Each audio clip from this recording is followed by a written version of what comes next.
그러니까 저는 창의성 교육보다 더 중요한 건 어려운 문제에 도전하는 거다라는 거예요. 그러니까 어려운 문제에 도전하는 게 신경 가소성의 관점에 봐서도 그게 머리를 발달시키고 창의적인 문제 해결 능력을 발달시키는 거다.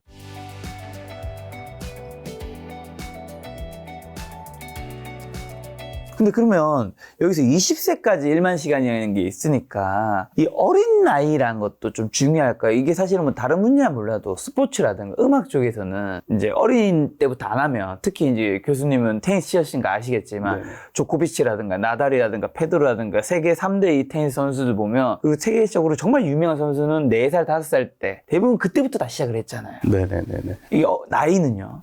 저는 나이가 영향을 준다고 봐요. 그러니까 이제 왜냐면 이제 시냅스, 그 신경 가소성이라는 거가 또 뇌과학에서 저는 이제 몰입을 이해하려고 뇌과학을 공부를 했는데 이 뇌과학이 어마어마하게 중요하더라고요. 뇌과학이 엄청 중요하더라고요. 정말 그래서 저는 뇌과학 그거를 굉장히 그걸 추천해요. 그러니까 뇌과학 지식이 엄청 중요하다. 그러니까 뇌과학이라는 거가 예전까지는 뇌과학을 사람들이 전혀 이해를 못했어요. 그러니까 왜냐하면 살아있는 상태의 뇌를 관찰을 해야 되거든요. 근데 그 기술이 MRI랑 PET라는 건데 그게 이제 최근에 어떤 개발된 기술이에요.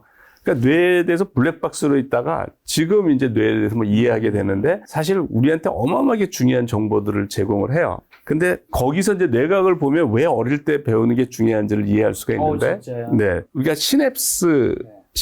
시냅스가 이제 뉴런과 뉴런 사이의 그 연결 부위거든요. 수천 개 있는. 뉴런 시냅스. 네. 그 시냅스에서 모든 학습을 하면 시냅스의 변형이 일어나고 이제 그게 기록이 된다고 보면 돼요. 그 시냅스가 돼서 이제 된다. 그래서 이제 실력이 바뀐다. 그게 시냅스 가소성이에요. 그러니까 그 이제 가소성이라는 거는 이제 그 변하지 않는 우리가 탄성 그러면은 스프링을 늘렸다가 다시 원위치로 돌아가는 걸 탄성이라고 그러고, 이제 스프링을 너무 많이 늘려버리면 안 돌아가잖아요. 그거를 소성 변형이 일어났다고 그래요. 소성. 그래서 이제 플라스티시티라고 하는데, 그래서 가소성인데, 그러니까 가소성이라는 거는 영어로는 퍼머넌트 체인지라는 얘기예요. 그러니까 한번 변하고 돌아가지 않는다라는 거거든요. 그러니까 우리 시냅스가 그런 변화가 일어나는 거예요. 그러니까 그런 이제 신경 가소성이라고 그러는데, 그게 이런 거예요. 그 시냅스가 언제 제일 많냐면 그게 딱 태어났을 때, 그러니까 태어난 이후에는 태어났을 때가 제일 많아요. 그 어른이 되면서 수십 배가 감소를 해요. 아, 진짜요? 예, 시냅스가. 근데 그 시냅스가 의미 없는 시냅스예요. 그러니까 거기에 그 시냅스가 이제 우리 어떤 능력이라고 보시면 되는데, 시냅스 중에 이제 이름에 있는 거죠. 배고프면 울고, 이제 갓난아기들이. 그런 것만 이제 유전적으로 있는 거예요. 물론 유전적으로 도파민이 조금 분비가 잘 되고 이런 건 유전적으로 차이는 있어요. 개인적으로. 도파민이 좀 분비가 잘 되는 사람이 있고 덜 되는 사람이 있고 뭐 그런 차이는 있는데, 어쨌든 이게 능력이 시냅스라고 보면은 그냥 거의 평준화가 된다고 거의 보셔도 돼요. 그냥 시냅스만 많은 거야. 시냅스만 많은데, 시냅스가 많다는 얘기는 뭐냐면, 그러니까 얘가 우리의 능력을 미리 만들어주지 않는다는 거예요. 그러니까 얘한테 무슨 축구에 발달된 시냅스를 해주거나 그 음악에 대한 걸 해주거나 뭐 안 해준다는 거야. 그냥 시냅스가 쫙 있는 거예요. 그러면 이제 어떻게 되냐면 네가 요구를 해. 그러면 만들어줄게. 이렇게 돼 있는 거예요. 그러면 내가 막 걸음마를 이제 열심히 했어. 걸을 수 있는 시냅스 배선이 만들어져요. 내가 말을 막 했어. 말을 할 수 있는 시냅스 배선이 만들어지는 거예요.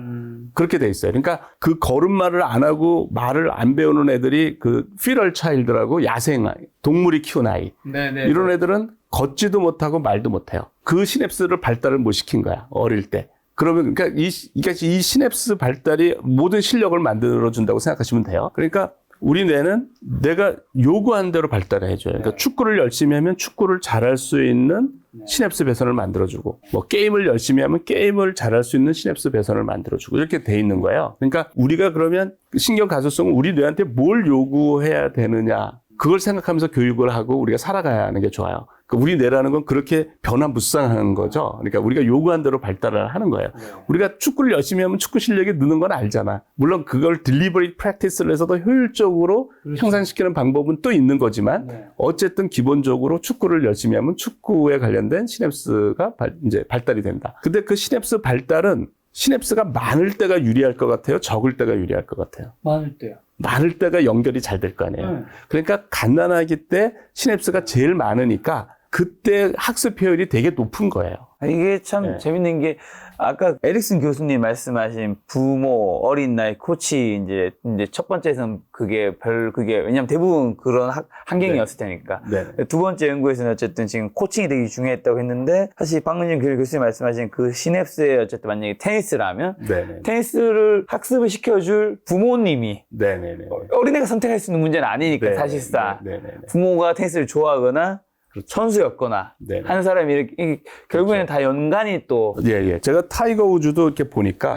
아버지가 타이거 우즈가 갓난아기 때 이렇게 앞에 앉히고 골프 연습을 했대요. 그 어린애들은 미러 뉴런이라고 흉내를 내는 게 있어요. 그러면 타이거 우즈의 뇌에서는 그거가 계속 이렇게 발달하는 거예요. 그게 아빠가 치는 그거가. 그러니까 그런 게 영향을 많이 주는 거예요. 지금 이제 우리 뇌과학에 의하면은 그러니까 어릴 때 시냅스가 제일 많기 때문에 학습 효율이 제일 좋은 거예요. 그러니까 그 어릴 때 배워야 되는 걸음마라든가 말하기가 안 되면 그래서 그 동물이 키운 아이를 이제 피럴 차일드라고 그러는데 개들을 발견했잖아요. 뭐 늑대가 키웠고 이런 애를 한 명도 성공 못했어요. 정상으로 한 명도 성공 못했어. 예, 그게 불가능해요. 어릴 때 그때 맞는 걸 안 해버리면 그때 그 시냅스 그때 그 교육을 못 받으면은 평생이 안 되는 거예요. 그러니까 그 갓난아기 아기 때 어쨌든 교육 잘하는 거가 되게 중요한 거예요. 그러면 저 여기서 한 가지 또 여쭤보고 싶은 거는, 교수님이 보셨을 때는 그러면 이제 자녀가 있어요. 네네네. 부모가 생각했을 때 이제 이 자녀를 너무 사랑하니까 다양한 경험을 해주고 싶은 사람이 있을 수 있잖아요. 뭐 예를 들면 운동선수를 키울 건데 뭐 양궁도 시켜보고 배드민턴도 시켜보고 탁구도 시켜보고 막 하시는 분이 있을 거고, 부모가 이제 예를 들면 테니스든 어떤 쪽에 관심이 많고 얘는 테니스를 할까, 이게 한쪽으로 좀 미는 스타일이 있을 거란 말이에요. 이게 어느 게 더 적합할지 저 애매하네요, 요거는. 이 교육 중에 어린 아이들이 그 몬테서리 교육이라는 게 있어요. 몬테서리 들어보셨나요? 그건 뭔가요? 몬테서리. 몬테소리? 네, 몬테서리 교육이라고 이제 유명해요. 그 몬테서리 교육이 이제 굉장히 유명한데, 그게 뭐냐면 이런 거야. 어린아이가 예를 들어서 이제 해변가에 가거나 아니면 동네 놀이터에 이제 흙이 있잖아요. 이렇게 그 모래가 있잖아요. 그 모래에서 두꺼비집 같은 거를 하잖아요. 어린아이가 거기에 빠진다고요. 그러니까 자기가 처음으로 뭘 만드는 거거든요. 그래서 이제 거기에 푹 빠져요. 소위 몰입이 되는 거예요. 그런 상태를 유도하는 게 몬테서리 교육이에요. 몬테서리 교육의 핵심이 집중과 몰입이에요. 그걸 이제 정상화됐다고 돼요. 근데 어떤 아이가 뭐 레고를 가지고 막 걔가 밥 먹는 것도 있고 막 빠져 있는 거야. 그러면 그거를 간섭하지 말라는 거예요. 그런 상태를 계속 유지를 시켜주고 하라는 거거든요. 그게 몬테서리 교육의 핵심이 집중과 몰입이에요. 예, 그래서 저는 그 교육이 아주 좋다고 생각을 해요. 그래서 아이한테 여러 운동을 뭐 하는 것보다 저는 한 가지, 그러니까 그 선수를 하라는 건 절대 아니고 저는 그냥 뭘 하나도 하나에 해서 그거를 즐기게, 거기에 몰입해서 그 몰입의 재미를 알고 그렇게 하는 게 좋다. 그러니까 빨리 애가 몰입을 경험하는 게 좋다. 그래서 어떤 거를 죽어라고 하면 재밌다. 그런 걸 아는 거죠. 그래서 저는 뭐 여러 개를 시키는 것보다 하나, 뭐 어느 하나를 해서 걔가 어느 몰입까지 가려면 꽤 경지로 가야 되니까 그로해서 그거의 재미를 느끼게 어느 하나에 빠져가지고, 물론 예를 들어 음악을 해도 뭐 음악도 악기를 여러 개 하는 것보다 뭐 어느 하나를 시켜서 그거 하나는 또 애가 재미를 하게 경험을 다양하게 하는 거는 좋은 거예요. 어린아이한테. 그거는 쥐를 실험을 해가지고 아무 놀이감이 없는 데다 앉혀놓은 애랑 놀 수 있는 뭐 여러 환경을 놓은 쥐랑 뇌를 딱 비교하면 얘는 시냅스가 되게 발달돼 있는데 얘는 발달이 안 돼 있어요. 그러니까 여러 환경, 여러 경험을 하고 하는 건 좋은 거예요. 그런데 그러면서도 얘가 어느 하나에 빠지는 거, 그러니까 얘가 예를 들어서 뭐 퍼즐을 좋아해. 그럼 퍼즐에 이렇게 빠져 있고 그런 애를 밥 먹어 그러고 깨트리지 말고 그 빠진 상태를 얘가 좀 할 수 있게 그렇게 유도도 해주고 또 그런 상태를 방해하지 않고 그런 거가 중요하죠. 어린 시절에 집중하고 몰입할 수 있는 습관. 그 즐거움을 얘가 경험하게 느끼게 해주는 거.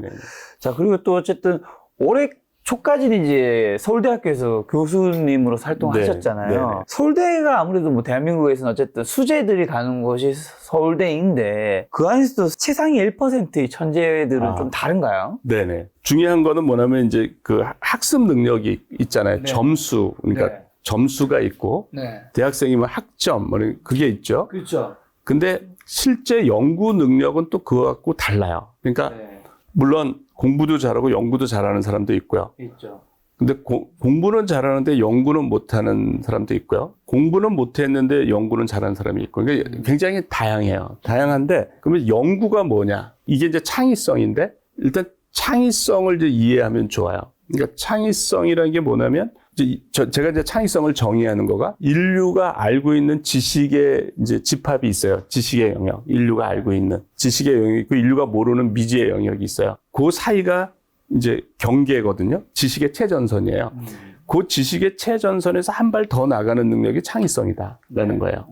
그러니까 그건 어떤 AI가 나와도 대체될 수가 없어요. 그러니까 AI를 학습시킬 수 있는 거는 우리가 알고 있는 영역을 학습시킬 수가 있는데 미지의 영역을 학습이 안 되는데 그 미지의 영역을 한 발 더 갈 수 있는 능력이에요. 그러면 그 능력을 어떻게 발달시키느냐가 굉장히 중요하거든요. 그 능력을 어떻게 발달시키느냐. 제 지도 학생 중에 가장 우수한 학생, 두 번째로 우수한 학생. 그러니까 지금 가장 우수한 학생은 제가 교수 초기 할 때 이제 받았던 학생이라 지금 이제 재료 분야에 유명해요, 벌써. 아주 잘해요. 그리고 걔도 뭐 몰입을 해서 나를 깜짝깜짝 놀라게 해주고 내가 해결 못한 문제를 다 해결하고 아주 뭐 심사위원들도 박사 심사위원들 다 놀라고 그런 친구예요. 두 번째로 잘한 학생은 서울대학교를 안 나오고 서울에서 중위권 대학을 나온 학생이에요. 근데 그 학생이 너무 잘해서 석박사를 4년 만에 받았어요. 이 친구가. 다른 서울대생보다 훨씬 앞서는 거예요. 보통 석사가 2년이고 박사가 4년 정도 되나요? 보통 뭐 5, 6년. 그러니까 5, 6년 보통 하는데 4년 만에 이걸 다 한 친구예요. 왜냐면 업적이 이제 예를 들어 서울대에서 5년, 6년 한 친구가 있잖아요. 그 친구의 업적보다 더 많은 거야, 얘가. 4년에. 그러니까 어떻게 페어하게 하려면 얘를 졸업을 시켜야 되잖아요. 그러니까 그게 아마 재료과 기록이고 뭐 아마 거의 서울공대 기록일 수도 있어요. 그러니까 석박사를 4년 만에 한다는 거는. 근데 그 친구가 이제 두 번째로 연구를 잘했어요. 이 공통점이 있어요. 그 공통점이 뭐냐면 어렸을 때 미지의 수학 문제를 끝까지 답을 안 보고 시간이 아무리 걸리더라도 이 친구 말로는 6개월까지 자기는 안 봤대. 그렇게 공부하는 애들이에요. 그렇게 공부하는 애들이 예가 없어요. 여기에는. 그래서 되게 중요한 사실인데 엄청나게 중요한 사실인데 그렇게 공부하는 애들은 이제 예 없이 이제 공부도 잘하고 뭐 그러니까 그렇다고 아주 탑은 아니더라고요. 성적이 얘들이. 그런데 학점은. 그런데 얘들이 연구를 잘하고 사회에 나가서 잘하는 건 틀림없어요. 근데 그 이유가 이제 뭐냐, 이제. 그 이유가 뭐냐면, 제가 그랬잖아요. 창의성이, 그러니까 사회에 나가면 다 답이 없는 거잖아요. 답이 없는 걸 이제. 답이 있는 문제를 푸는 게 아니죠. 아니잖아요. 사회에 나가면. 근데 이런 거죠. 지식의 최전선에서 한 발 더 나가는 능력이 창의성인데, 창의적인 문제 해결 능력인데, 내가 수학 문제를 이렇게 풀었는데, 어떻게 풀어야 될지 모르겠어. 그러면 이제 두 가지가 있어요. 답을 바로 보는 애가 있고, 바로 답을 보는 애들, 얘들은 제가 볼 때는 이제 거의 수포자가 돼요. 이런 애들은. 한 10분 고민하고 답을 봐. 이런 애가 있고, 1시간 정도 고민하고 답을 봐. 이렇게 있고, 여기서 끝까지 물고 늘어지는 애들이 이제 이런 애들이 되는 거예요. 근데 그러고 얘가 끝까지, 예를 들어서 시간이 많이 걸려서 몇 시간, 어떨 때는 며칠이 걸릴 수도 있겠죠? 근데 풀었어요. 그러면 얘 입장에서는 자신을 볼 때는 지식의 최전선에 있었던 거죠. 그거를 자기가 해결한 거예요. 자기 입장에서는 해설을 안 보니까 지식의 최전선이죠. 그렇죠. 그거를 자기가 한 발을 더 나간 거예요. 그죠? 근데 이런 식으로 어릴 때부터 계속하면 얘는 계속 자기 입장에선 지식의 최전선을 한 발 더 나가는 걸 수백 번, 심지어 수천 번을 경험할 거 아니에요. 그러니까 이런 애가 실제 사회에 나가서는 미지의 영역을 가는 게 쉽겠죠. 늘 그렇게 해왔기 때문에. 그러니까 그렇게 공부하는 거가 너무너무 중요하더라. 그러니까 걔들이 사회에서의 그 문제 해결력, 그 상관관계는 너무너무 높고요. 그거는 뭐 예외가 없어요. 지금 제가 저 지도 학생 중에 가장 우수한 학생, 두 번째로 우수한 학생을 했지만 그 외에도 그렇게 제가 그 관계에 대해서 쭉 이렇게 제가 이제 조사를 했는데 그 상관관계는 너무너무 높다라는 거예요. 야, 그러면 이게 지금 교수님 말씀하신 거는 어떻게 보면 좀 풀다가 어떤 강사분들은 그거 너무 고민하지 말고 네가 지금 못 푸는 문제인데 해설 보고 대신 풀고 다음에 또 풀고 또 네. 풀면서 반복 학습을 하면서 네. 새로운 편명을 잘 풀 수 있는 방법이 있는데 왜 계속 끙끙 매고 있냐. 시간 낭비라고 하는데 네. 교수님이 이제 다르게 생각하시는. 그렇죠. 그러니까 제가 이제 신경 가소성이라는 게 되게 중요하다고 그랬잖아요. 네. 그러니까 신경 가소성을 가지고 이 문제를 보면은 이해하기가 쉬워요. 그러니까 신경 가소성은 뭐냐면 시냅스가 다량으로 있는데 시냅스는 내가 요구하는 대로 발달이 되잖아요. 그런데 내가 미지의 문제를 끝까지 해결을 했으면 뇌한테 뭘 요구한 거냐면 미지의 문제를 푸는 능력을 발달시켜 주라고 요구를 한 거예요. 그러니까 우리가 농구를 하면 농구를 잘할 수 있는 시냅스가 만들어지는데 네. 이런 애한테는 미지의 문제를 해결할 수 있는 창의적 문제 해결 능력의 시냅스가 다량으로 발달이 된 거죠. 네. 그러니까 우리가 이 신경 가소성을 알면 어떻게 공부를 해야 되고 어떻게 교육을 해야 되고 또 어떻게 살아가야 되는지를 네. 알게 돼요. 그러니까 신경 가소성으로 보면 너무나 당연한 건데 이런 신경 가소성에 대해서 알고 있는 분들이 별로 없어요. 교육하는 사람들이. 근데 너무너무 중요한 거예요. 신경 그럼 가소성. 교수님한테 이 얘기 한번 여쭤보고 싶은 게 사실 한국에는 이제 몰입하면 한노문 교수님이 계시지만 또 세계적으로는 또 칙센트 미아에 네네. 님이 계시잖아요. 네네네. 이제 이분께서 몰입을 쉽게 하기 위해서는 목표가 명확해야 하고 일의 난이도가 적절하고 결과의 피드백이 빨라야 한다고 했는데 네네. 그럼 이제 일의 난이도랑 결과의 피드백 측면에서 이제 난이도가 너무 높아 아무리 생각해도 해결이 되지 않는 경우에는 이분의 말씀은 좀 적절한 난이도의 문제를 하는 게 좋다고 얘기하신 것 같은데 우리가 잘못 이해한 건지 아니면 교수님과 의견이 다르신 건지 좀 어떻게 정리하면 그렇죠. 그게 이제 칙센미아이 교수의 몰입의 3요소예요. 네. 그러니까 명확한 목표, 적절한 난이도, 빠른 피드백. 네. 이제 이게 그래서 그게 몰입이 되는 조건이에요. 네. 그러니까 게임 개발자들은 그거를 딱 고려해서 게임을 개발해요. 그걸 만족해야 애들이 몰입이 된다. 그렇죠. 예, 네. 이제 그러거든요. 근데 저는 저는 이제 칙센미아이 교수의 몰입이라는 책을 읽고 몰입을 한 건 아니고, 그냥 제가 이제 죽어라고 어떤 거를 하나를 생각하니까 고도의 몰입 상태가 되고, 그런 상태를 내가 재현할 수 있다. 내가 의도적인 노력으로 그런 상태에 도달할 수 있다는 사실을 알아서, 그러니까 의도적으로 내 머리를 슈퍼맨으로 만들 수 있으니까, 그러면 이제 누구나 그러면 이제 난제 같은 거에 도전할 거예요, 아마. 그래서 이제 임팩트가 큰 문제에 도전한 거니까, 저희 분야의 난제들에 도전을 했고 그런 여러 문제를 해결을 한 거예요. 그러면서 저는 그걸 반복적으로 경험한 게 뭐냐면 몰입도 제로인 상태에서 아무 진전이 없는 상태를 계속 생각했더니 몰입도가 100%가 되더라는 거죠. 그러니까 답이 보이지 않는 건데, 그러니까 칙센미아이 교수에 의하면 이거는 몰입이 안 되는 조건이야. 그러니까 몰입이 가장 어려운 조건이라고 봐도 돼요. 가장 어려운. 그런데 계속 저는 노력을 한 거예요. 아무 진전이 없는 상태에서 1초도 쉬지 않고 이게 후회 없는 삶을 산다고 이제 한 거죠. 그러면서 고도의 몰입 상태에 도달하고 이거를 계속 반복을 한 거예요. 그러니까 제가 몰입을 바라보는 거하고 칙센미아이 교수가 몰입을 바라보는 관점이 굉장히 달라요. 저는 이렇게 해서 그래서 저는 몰입도라는 개념이 있는 거예요. 내가 첫날에 아무 진전이 없을 때 하루 종일 그 문제만 생각하면 30% 정도 몰입도가 올라간다. 또 그 다음날 하면 한 60, 70%가 되고 셋째 날 100%가 된다. 이제 이걸 계속 한 거거든요.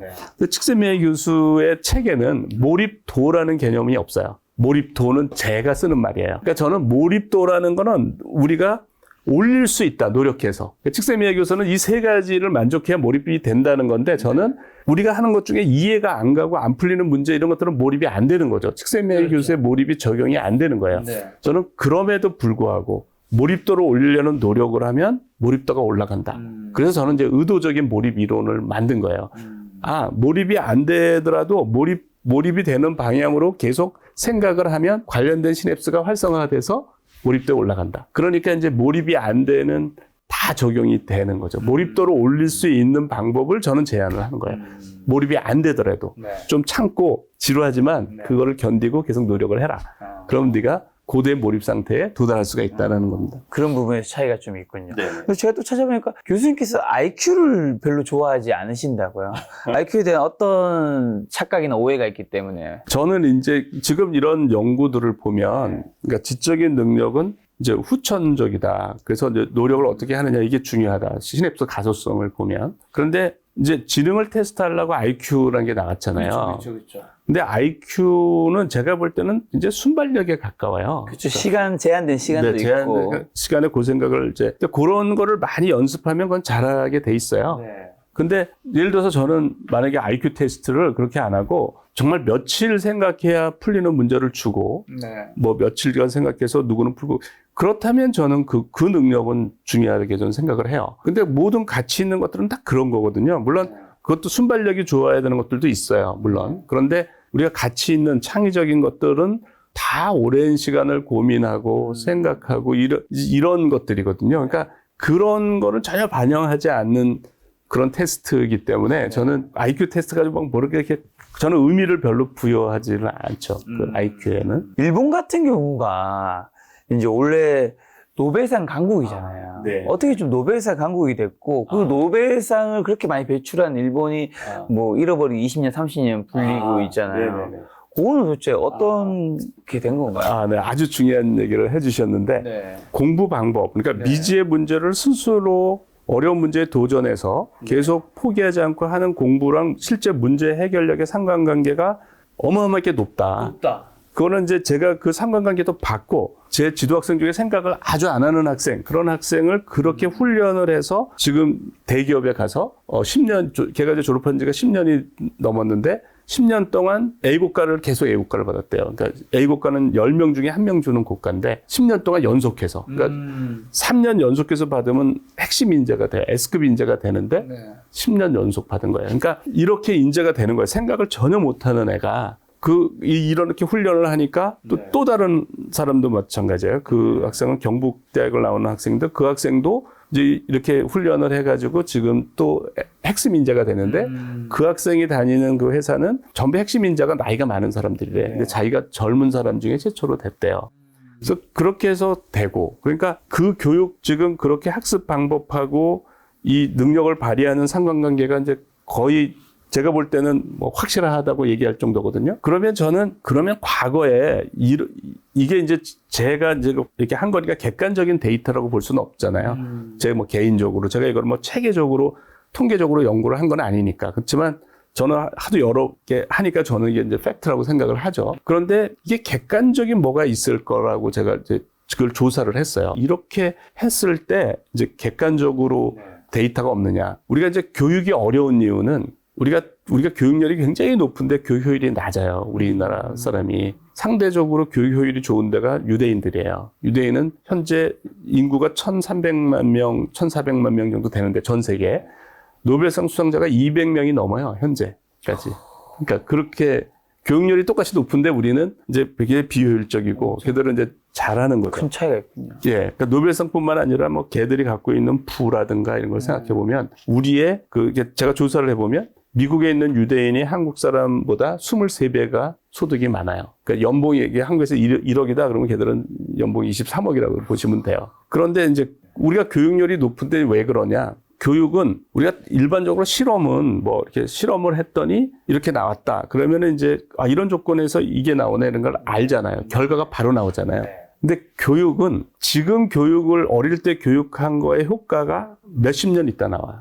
적어도 10년, 20년 있다가 나오는 거예요. 그러니까 결과가 바로 안 나오니까 이 상관관계를 모르는 거예요. 그러니까 그렇죠. 이렇게 교육했더니 이렇게 됐다라는 거가 너무 늦게 나오니까 그러니까 이런 연구를 종단 연구라고 그래요. 그러니까 10년, 20년, 30년 추적하면서 쭉 연구를 하는 거예요. 이런 연구를 국내에는 거의 안 하죠. 근데 이제 뭐 스탠포드 대학이나 이런 데서 심리학에서는 이런 연구를 해요. 뭐 마시멜로 이야기, 어릴 때 마시멜로 유혹을 참은 아이들이 커서 성공을 했다. 마시멜로 유혹을 못 참는 아이에 비해서 뭐 그런 이제 종단 연구를 하는데 저는 이제 이게 미지의 문제를 끝까지 도전하는 방식에 이렇게 하는 애랑 이런 상관관계를 이제 찾다 보니까 헝가리 현상이라는 게 있어요. 헝가리 현상인데 헝가리의 1900년도 초에 헝가리에서 어마어마한 천재들이 나왔어요.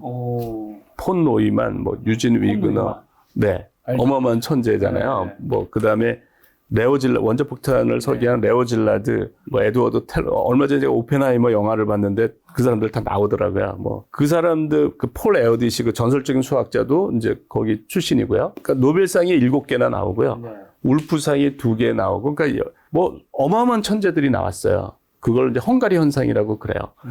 그런데 걔들이 어떻게 교육을 했냐면 그 헝가리에서 교육부 장관 정도 되는 사람이 에트베스라는 사람이 그 사람이 에트베스 경시대회라는 걸 만들었어요. 근데 고등학생들이 이제 치는 건데 문제가 이제 아주 어려운 거죠. 그래가지고 그 에트베스 경시대회를 서로 우승하려고 이제 거기에 하려고 막 연습을 했는데 그거의 성적을 잘 내기 위해서 라즐로 라츠라는 고등학교 선생님이 쾌말이라는 수학 월간지를 자기가 사비로 낸 거예요. 그래서 거기는 매월 아주 어려운 문제들이 출제가 돼요. 그러면 학생들이 머리를 맞대고 풀고 그 중에 이제 가장 정확하고 빨리 푼 애들을 이제 1등, 2등, 3등 이렇게 이제 쭉 한 거예요. 네. 게시판에. 그러면서 붐이 일어난 거예요. 그렇게 공부하는. 그렇게 했더니 이런 천재들이 나온 거예요. 그래서 제가 이제 헝가리 현상이라는 논문들을 쭉 보다, 그러니까 헝가리안 피노미난이라고 구글에서 치면 이 관련 논문들이 나와요. 그래서 헝가리 현상에 대한 논문을 읽다가 어떤 아주 재미난 걸 제가 보게 됐는데 이런 얘기가 나와요. 헝가리의 교육은 당시 헝가리의 교육은 일본이 1945년 이후에 그거를 비슷하게 모방할 때까지는 세계에서 가장 훌륭한 교육이었다. 이런 말이 나와요. 헝가리 교육이. 그러니까 뭐냐면 일본 애들이 1945년이면 일본이 패망한 날이에요. 항복한 날이에요. 그러니까 일본이 폐허가 됐잖아요. 전쟁으로 뭐 완전히 폐허가 됐거든요. 그걸 다시 재건을 하면서 이제 여러 새로운 시스템을 도입했는데 그 사람들이 교육은 헝가리안 피노미나, 그러니까 헝가리 그 교육을 도입하자 한 거예요. 그러면 헝가리 교육을 도입한다는 얘기는 뭐냐면 대학 입시 문제를 무지무지하게 어렵게 내는 거죠. 그래서 일본 입시가 굉장히 어려웠다고요. 일본 입시가. 제가 이제 저 본고사 세대인데 제가 이제 그때 본고사는 되게 어려워서 서울대 문제로 되게 어려워서 일본 입시 문제를 많이 풀었어요. 그러면 뭐 경영과 대책 뭐 이런 문제집이 있는데 무지무지하게 어려워요. 근데 제가 좀 이상했던 건 뭐냐면 서울대보다 일본에 뭐 전문대가 있잖아요. 2년제. 그런 데가 더 어려워요. 그래서 이해가 안 가잖아요. 예, 제가 이제 이게 이제 고등학교 때 풀면은 일본 입시 문제를 보면 동경대 문제가 어려운 건 이해가 가는데 뭐 전문대 문제도 되게 어려워요. 봤더니 왜 그러냐면 서울대는 60분에 6문제를 줘요. 그러니까 한 문제당 10분을 주고 일본에는 90분에 3문제를 줘요. 그러니까 한 문제당 30분을 주는 거죠. 그러니까 당연히 어렵죠. 그랬는데 일본이 이제 그렇게 한 거야. 그러니까 저는 그렇게 전 국민이 그렇게 한 거잖아요. 물론 거기서 해답을 안 보고 끝까지 하는 사람이 다라는 건 아니겠죠. 그러니까 기본적으로 한 문제를 생각하는데 몇 시간은 생각을 한다는 거죠. 그래서 저는 일본이 어마어마한 경쟁력을 가졌었거든요. 이제 기억하세요? 뭐 소니 워크맨. 그러니까 미국을 앞선다고 그랬어요. 일본의 그게. 저는 그거랑 그게 상관관계가 있다고 저는 믿어요. 왜냐면 제가 그렇게 공부한 거하고 이 경쟁력하고를 제가 너무 잘 알기 때문에 그러니까 일본이 그렇게 급성장한 거는 그거다 저는. 그건데 그러면 노벨상 수상자는 지금 많이 나오고 있어요. 그걸 이해를 해야 되는데 노벨상은 내가 20대, 30대에서 노벨상을 하는 업적을 냈어요. 이거가 증명이 되려면 3, 40년이 걸려요. 그러니까 노벨상은 자기가 업적을 낸 시점보다 3, 40년 뒤에 받게 돼요. 그러니까 일본이 경제가 먼저 그렇게 했고 지금 이제 노벨상 수상자들이 많은 거죠. 최근에. 그러니까 일본이 노벨상 수상자가 25명인가 제가 그러는데 과학 분야에 90년 이후부터는 미국 다음이에요. 일본이 세계 2위예요. 그러니까 창의성 교육을 시킨다는 유럽 그걸 다 제끼고 올라가거든요. 그러니까 일본이 왜 주입식 우리가 일본식 교육을 본받은 거예요. 그러니까 일본도 주입식이고 시험 위주의 교육이에요. 근데 노벨상이 이렇게 많이 나오는 거를 아무도 설명할 수가 없어요. 그러면 이게 저는 공론화가 돼야 된다. 왜 일본도 우리처럼 주입식 교육이고 그런 시험 위주의 교육인데 노벨상이 쏟아지느냐. 그걸 하면 답이 나오거든요. 그 답은 뭐냐면, 그러니까 저는 창의성 교육보다 더 중요한 건 어려운 문제에 도전하는 거다라는 거예요. 그게 헝가리 현상이 그걸 보여주고, 그 헝가리 현상의 그 사람들의 주역들은 다 유대인들이에요. 헝가리에 사는 유대인들이에요. 그러니까 유대인들은 기본적으로 생각하는 교육을 해요. 그걸 이제 하브루타 교육이라고 그러는데, 근데 하브루타 교육보다 이 어려운 문제에 도전하는 거가 효과가 더 있다는 거를, 왜냐하면 헝가리 현상만큼 노벨상이 많이 나온 집단은 어디에도 없어요. 뭐 유대인도 어디에도 없어요. 그러니까 하브루타 교육보다 임팩트가 더 크다. 그리고 일본에서 그거를 흉내내가지고 일본이 그렇게 이제 세계적인 경쟁력을 가졌고, 이제 노벨상도 많이 나왔는데, 일본이 이제, 그 다음에 이제 그렇게 잘 나가니까, 그런데 입시 지옥이었잖아요. 그래서 애들이 우리가 이렇게 세계에서 경제가 제일 잘 나가고 미국을 앞지를 정도인데 세계 1등 제품들이 다 일제였어요. 그 당시에는 세계 뭐 TV나 자동차나 뭐 모든 거가 가전제품. 그랬는데 자기들이 애들이 너무 고생하니까 좀 입시를 쉽게 내자. 유도리 교육이라고 그래요. 그렇게 하면서 꼬꾸라진 거예요. 제가 볼 때는. 그러면서 산업 경쟁력을 잃었고 그거를 이제 얼마 전에 노벨상 수상자들이 그거를 비평을 했어요. 일본에서 대학에서 쉬운 문제를 내서 생각하지 않는 사람을 만든다. 그래가지고 이 최근에 일본이 다시 본고사를 어렵게 내요. 그래서 제가 이제 최근에 동경대학교 수학 문제를 보니까 150분에 6문제. 그러니까 한 문제당 이제 25분이 걸리는. 그래서 저는 이렇게 어려운 문제에 도전하는 게 신경 가소성의 관점에 봐서도 그게 머리를 발달시키고 창의적인 문제 해결 능력을 발달시키는 거다. 그래서 헝가리 교육에 보면 그걸 알 수가 있고 그 효과를 아주, 그거는 이제 여러 사람이 굉장히 오랜 세월 동안 했으니까 그런 연구는 종단 연구라고 볼 수가 있어요. 그래서 거기에 명확한 객관적인 데이터가 있고 내 개인적인 견해가 아니고 그리고 그거를 흉내를 낸 일본이 전후에 세계에서 가장 경제가 발달했고 그다음에 노벨상도 많이 나오고 노벨상은 3, 40년 후에 나오니까 좀 늦게 나오는 거지만 뒤따라오는 거지만 그렇고 그렇다는 거죠. 그리고 일본이 그렇게 이제 꼭 경제가 ቁ그라지고 있다가 다시 이 사람들이 그 문제점을 알고 다시 돌아갔다. 그러니까 이걸 우리 교육계에서 굉장히 주목해야 된다는 거예요. 저는 이게 굉장히 관심을 가지고 봐야 되는 문제라는 거예요. 그럼 한국도 주입식 교육이 문제라기보다 너무 좀 도전이 없는 지적인 도전을 시키는 그런 교육이어야 된다는 거죠. 시간을 늘리면서 문제는 좀 줄이는. 그래야죠. 우리나라는 사실은 네. 뭐 한두 시간 안에 수십 문제가 있잖아요. 예. 그것도 엔트로피 법칙인데요. 그 엔트로피 법칙을 이제 다양하게 적용할 수가 있는데 선발 방식을 바꾸면 공부하는 스타일이 바뀌게 돼 있어요. 그렇죠. 그러니까 그래서 애들이 한 문제 깊이 생각하도록 선발 방식을 바꾸면 바뀌는 거예요. 근데 지금 같은 수능은 100분에 33문제잖아요. 그러니까 애들이 평균적으로 생각하는 시간이 3분이에요. 뭐 저 때도 항상 들었던 말, 야, 너 아직 그 문제 풀고 있니? 네, 그러니까 3분 동안 못 풀면 너 어차피 수능에서 못 푸니까 이런 식이 돼버리는 거예요. 맞아요. 그러니까 현재 선발 방식으로는 생각을 안 하는. 그러니까 생각을 안 하게 되니까 어떤 일이 벌어지냐면 생각이 깊지가 않으니까 이제 너무 물질적인 쾌락. 그러니까 지금 그러니까 가치관도 이게 그렇게 바뀌는 것 같아요. 그런 세태도 저는 그것과 관련이 있다. 그러니까 생각이 깊다는 얘기는 전두엽이 발달이 된다는 건데 전두엽이 발달이 돼야 사람이 정신적으로 성숙하고 이렇게 되는데 이제 굉장히 이제 본능적인 걸 추구하게 되는 거죠. 그러니까 교수님 인터뷰 좀 제가 자료 찾아보니까 예전에 선행학습은 시대착오적이다라는 코멘트를 하신 적이 있더라고요. 실제로 있으신 게 맞는지랑 지금도 똑같이 생각하시나요? 네네. 그러니까 그 현재 같이 시험을 잘 보는 거는 선행학습이 유리해요. 현재 같은 시스템은.